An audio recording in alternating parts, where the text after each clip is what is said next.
Hey, so welcome to Golf PREMIER-Sarasota. I'm down here in Lakewood Ranch Center, and the other day I was down here sitting in the Starbucks, and this guy walks up to me like he's got his chip on his shoulder, and he says, hey dude, what happened to Florida? He sees my EXP shirt, he sees my EXP hat, realizes I'm a realtor. I'm sitting there doing some comparative market analysis. What happened to Florida? As if it's my fault. I said, what do you mean? He said, used to be that Florida's housing was like 25 to 30% cheaper than it is now. It used to be the cheapest housing in the country, and now look at it. It's some of the most expensive, just as expensive as you'd find upstate New York, New Jersey, Connecticut, Massachusetts. I just kind of chuckled, and since then have been thinking, what in the world happened to Florida? Before I tell you what I think happened to Florida in the housing market, would you just do me a favor? Hit subscribe, hit share, hit the notification button, and if you have a comment or a question, please send it in right now.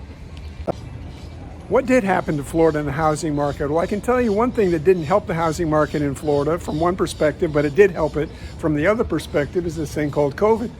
So when COVID hit, I can tell you that many things in this country changed, right? Housing market changed, politics changed, finances changed, work areas changed. And the reality is COVID was a catalyst to change in this country. Public schools shut down.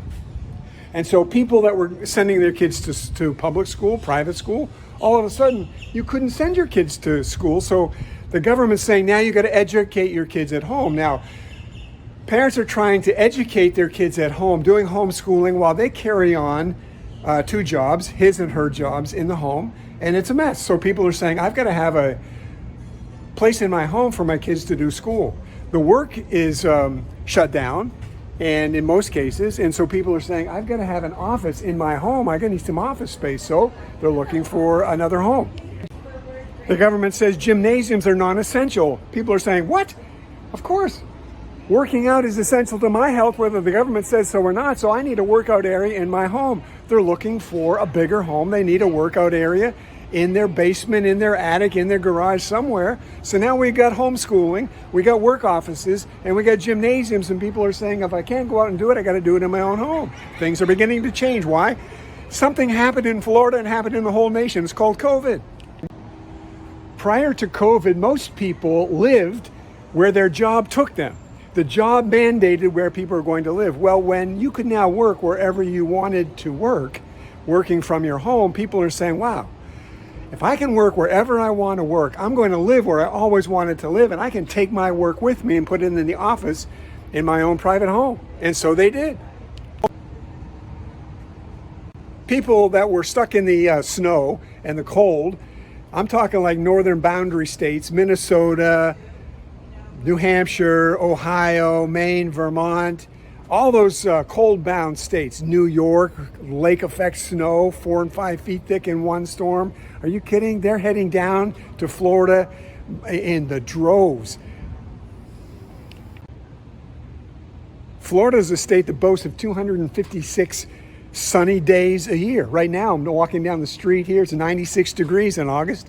The humidity's a little high, but I tell you, you can do a whole lot more in 96-degree air when the sun's shining, when you're surrounded by water like you are in Sarasota, than you can do in the lake effect when you got 5 feet of snow and a sub-zero degrees temperature.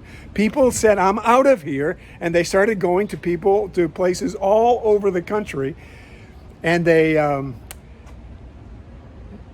scratch their head and say, what happened to Florida? Who doesn't like the sunshine? Who doesn't like the warmth? Who doesn't like the water? Who doesn't like to go jet skiing, boat skiing? Who doesn't like to get on a pontoon boat? The people you just passed, you think they're here because they like the cold? I doubt it. All kidding aside, what happened to Florida in the last 3 years, my friend? Housing prices have increased between 25 to 29%. So there's what's happened to Florida. Now, it's not hopeless, and the question that I want to focus on today is, hey, is 2007 like 2022? And is 2023 going to be like 2008 was? Because if it's going to be that way, there's going to be a huge housing crash. So we're going to deal with that question today. Is there going to be a crash based on the similarities between 2007 and 2022? Here's why I do not think that there's going to be a market crash in 2023 like there was in 2008, because it's all based on supply and demand. There is a basic rule of economics the world over: supply and demand. When supply is high, prices go low. When demand is high, prices rise high. That is just basic. So let me give you some reasons, 7 to be exact, as to why I think, based on supply and demand, there's not going to be enough similarity between 2007 and 2022 to result in a housing crash like there was in 2008.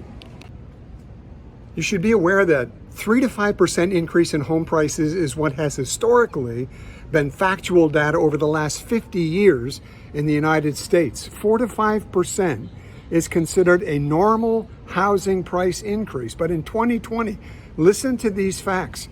Prices rose 29%. In 2021, prices rose 18%. In 2022, prices increased in the first 7 months by 8%. And federal housing analysts predict that in the year 2023, there's going to be a 3 to 4% increase in housing prices. My friend, that takes us back to normal. Let me lay out 4 facts real quick on the side of supply and demand. Supply side, fact number 1. Current supply in 2022 is about 1/4 of what it was in 2007. 2007, there were 3.7 million homes for sale. In 2021 or 2022, there's 800,000 homes for sale. And that means that there are 4 times less homes for sale in 2022 than there were in 2007. What's that mean? It means that the price is going to go up based on demand. Fact number 2, new construction starts were 2.1 million in 2007. In July 2022, there were 1.4 million new construction starts. That is a little more than a half of what it was in 2007. That means that the supply is lower in 2022 than it was in 2007. What's that going to tell us about the price? It means that the price is going to go higher, not lower. Fact number 3, lumber prices went crazy. When COVID hit, you know what happened in the housing market. Factories shut down due to COVID.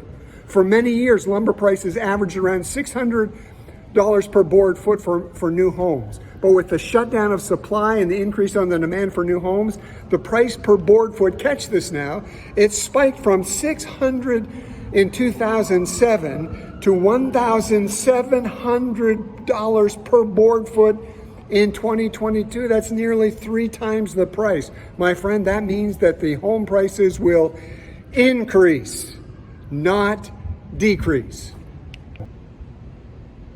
In 2007, there were 600,000 foreclosures. In 2019, that is just about the same as it was then. Do you remember when the government forbid foreclosures due to COVID a couple of years back? And then the banks, of their own accord, probably out of their goodwill or trying to show solidarity with the nation, they added another year of moratorium on being able to evict the tenants. So landlords were getting it smack right in the nose, but tenants were living 2 years rent-free, no expenses, and no foreclosures. My friend, that is going to change in the year 2023. It's going to put more homes on the supply chain, but the question is going to be this: is that going to be enough to reduce inventory to the point where all inventory needs are going to be met? And the answer to that is absolutely not even close to being true. So now let me give you 3 facts based on the demand side. Again, supply and demand, right? High supply, low prices. High demand, high prices. Listen to the demand facts. 2008, the primary population group that were in their mid-30s, and the mid-30s are the people that are in the primary house buying category. There were Gen Xers that were in the mid-30s back in 2008. But in 2022, the population group in the mid-30s are the millennials. So now they're the ones that are in the home buying primary group. And there are 5 million more millennials than there are Gen Xers. What does that do? It puts more demand. 5 million more demand on needing a place to live. Is that going to drive prices up, or is that going to drive prices down? Supply and demand, you can expect housing prices to stay up, not drop like they did in 2008. So what did I do to Florida? I didn't do anything. The realtors didn't do anything, but life happens. So is the housing market going to crash in 2023 like it did in 2007? I don't think so. Supply and demand is giving 7 strong reasons, all pointing to the fact that housing prices are going to stay up. At the very worst, probably go from 29% increase down to maybe 3 or 4 in the next year or 2.